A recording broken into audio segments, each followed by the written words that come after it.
السلام علیکم ورحمۃ اللہ وبرکاتہ۔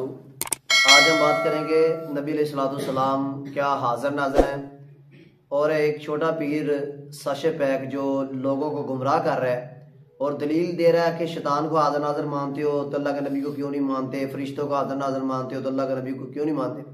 بات یہ ہے کہ حاضر ناظر کہتے ہیں، حاضر کہتے ہیں جو سامنے ہو، ناظر کہتے ہیں جو پاس دیکھ رہا ہو ہمیں، یعنی حاضر ناظر جو بالکل ہمارے سامنے ہو اور دیکھ بھی رہا ہو، ہماری بات سن بھی رہا ہو۔ تو زندہ آدمی کے لیے حاضر ناظر اور مردہ آدمی کے لیے حاضر ناظر کوئی عام شخص فوت ہو جائے، لیکن حاضر ناظر نبی علیہ السلام اللہ تعالیٰ کی صفت جو ہے کسی غیر اللہ کو دینا، یہ شرک ہے، وہ نبی ہو وہ غیر نبی ہو۔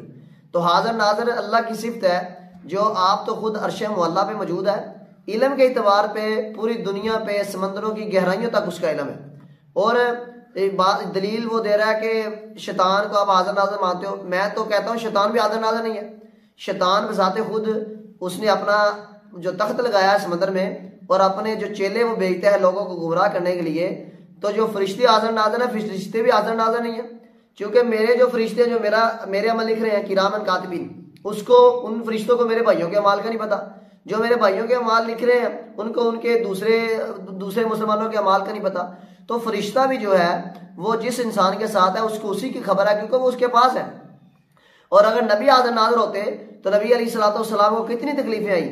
حضرت عائشہ صدیقہ رضی اللہ تعالیٰ عنہ پر منافقین نے تہمت لگائی، 50 دن تک آپ کو خبر نہیں ملی، 50 دن کے بعد توبہ قبول ہوئی، تو نبی اس کا قرآن میں اس کا ذکر ہے۔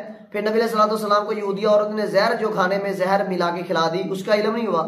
چکی کا پاڑ یہودیوں نے گرانے کی کوشش کی، اس کا علم نہیں ہوا۔ 70 صحابہ حفاظ صحابہ کرام شہید ہوئے دین کی تبلیغ کرنے کے لیے، ان کا علم نہیں تھا آپ علیہ الصلوۃ والسلام کو۔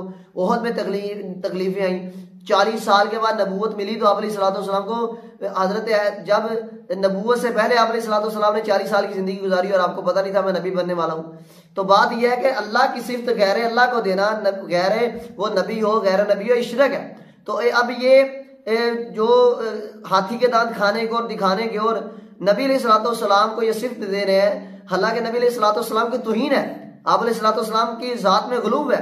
جو اور جن لوگوں نے غلو کیا، یہودیوں نے کہا عزیر اللہ کے بیٹے ہیں، عیسائیوں نے کہا عیسیٰ اللہ کے بیٹے ہیں، آج کے مسلمان نے کہا محمد اللہ کے نور میں سے نور ہے، تو یہ شرک ہے، یہ نبی کی ذات میں، یہ نبی کی توہین ہے، یہ نبی کی ذات میں غلو کرنا نبی کی بہت بڑی گستاخی ہے۔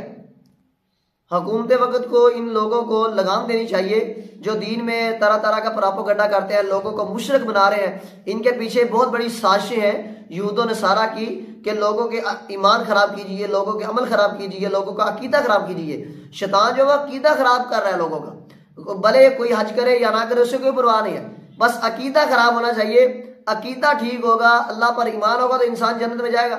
اگر رائی کے دانے کے برابر بھی ایمان جو ہے وہ جنت میں ضرور جائے گا، تو جس کا ایمان ہی ختم ہو گیا تو ان کے لیے جنت میں جانا بہت مشکل ہے۔ تو حاضر ناظر صرف اللہ کی ذات ہے۔